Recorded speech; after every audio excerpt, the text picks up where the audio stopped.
Alors Val, aujourd'hui? Aujourd'hui, une vidéo sur le tutorat entre pairs ou le tutorat par les pairs.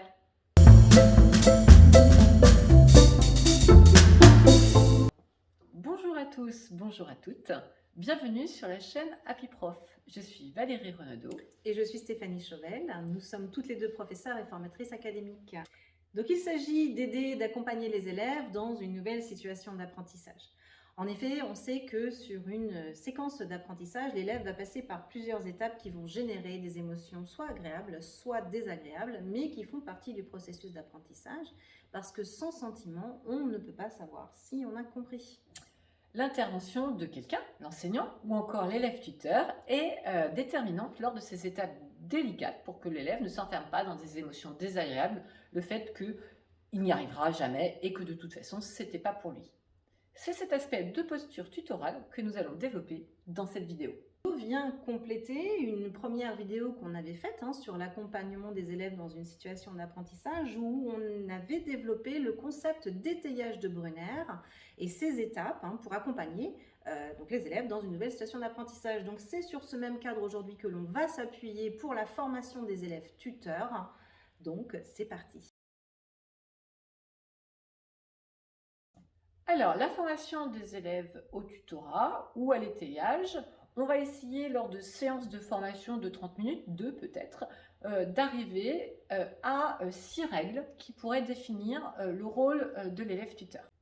La règle numéro 1, ce serait pour l'élève tuteur de ne jamais dire « Oh mais c'est facile », mais plutôt de toujours encourager et soutenir les efforts. Et ça correspondrait donc à l'étape 1 chez Brunner de l'enrôlement, qui évite la dégradation de l'estime de soi, qui conforterait l'élève dans le non-travail. La règle numéro 2, ce serait d'encourager le tuteur à demander à son camarade s'il sait pourquoi le professeur a donné cette activité, s'il sait à quoi ça va lui servir, et d'aider à la formulation si besoin.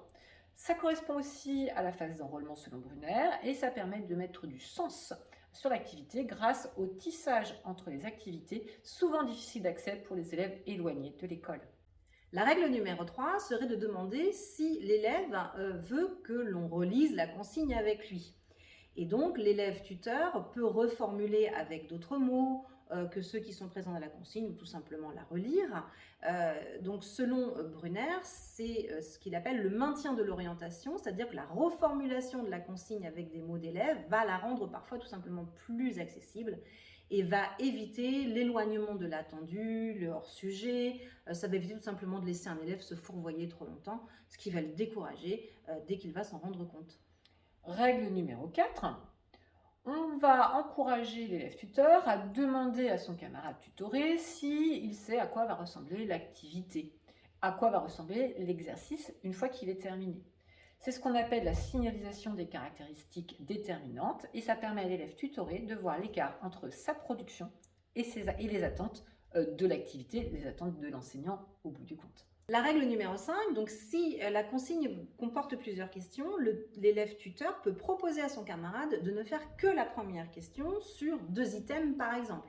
Ça va limiter la quantité de travail. Donc, chez Brunner, c'est ce qu'il appelle la réduction du degré de liberté. Donc réduction certes d'une liberté, mais qui va éviter une surcharge cognitive et qui va permettre de proposer de traiter les actions à mener une par une et donc de travailler sur moins d'items et de ne pas mener la résolution forcément jusqu'au bout.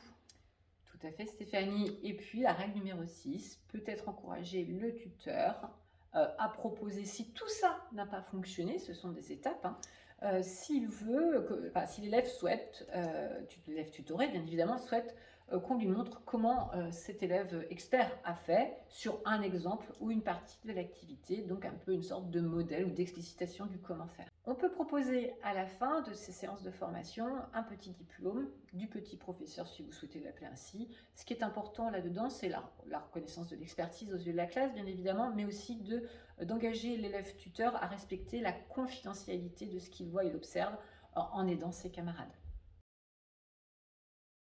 En classe, concrètement, vous pouvez utiliser le tétraède donc, que vous voyez apparaître à l'écran. Donc la pointe vers le haut va symboliser la situation de l'élève. Donc par exemple, si la pointe vers le haut est verte, c'est que tout va bien. S'il va plutôt pointer le jaune vers le haut, c'est qu'il a besoin d'aide et il va donc faire appel au tuteur. Et le professeur, le grand professeur, si on a des petits professeurs dans la classe, que fait-il donc?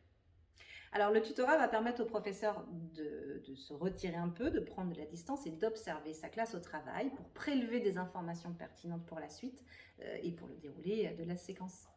Ça va lui permettre aussi d'intervenir auprès d'élèves bien en particulier, soit pour une évaluation orale individuelle ou encore une individualisation du travail. On peut encore se rassembler autour de la table des apprentissages où on va cibler un travail et un enseignement particulier pour un groupe d'élèves. Ça va permettre la différenciation, reprendre une notion qui n'a pas été bien comprise par certains ou encore de préparer la séance suivante et ça fera l'objet, cette table des appuis ou cette table des apprentissages fera l'objet d'une prochaine vidéo. Alors quel bénéfice pour l'élève tuteur? Eh bien déjà, une reconnaissance et une valorisation certaine de l'élève. C'est aussi le développement pour cet élève tuteur de l'expertise disciplinaire. Quand on est capable d'expliciter, d'expliquer aux autres, on devient un père expert. Et comme le dirait également Sylvain Connac, avant de développer la citoyenneté, on développe ainsi une mitoyenneté, c'est-à-dire une forme de citoyenneté, mais au sein de la classe et au plus proche de ses Il pairs. va certainement falloir contractualiser ce tutorat. Et on vous propose à l'écran un contrat qui peut être affiché en classe et qui permet de rappeler le rôle de chacun.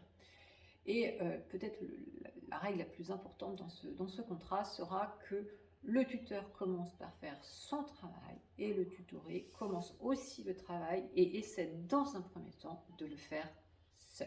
Alors si vous aussi, vous utilisez le tutorat entre pairs dans vos classes, n'hésitez pas à réagir par le biais de commentaires ou n'hésitez pas également à nous interpeller pour qu'on vous donne la parole au sein de la communauté Happy Prof. Comment mettez-vous en place le tutorat dans vos classes? Vos pratiques nous intéressent. Vous souhaitez mettre en place ce tutorat suite à cette vidéo? Signalez-vous, on peut vous accompagner, vous faire témoigner. Allez, c'est parti, on compte sur vous. Merci à tous et à très vite sur la communauté Happy Prof.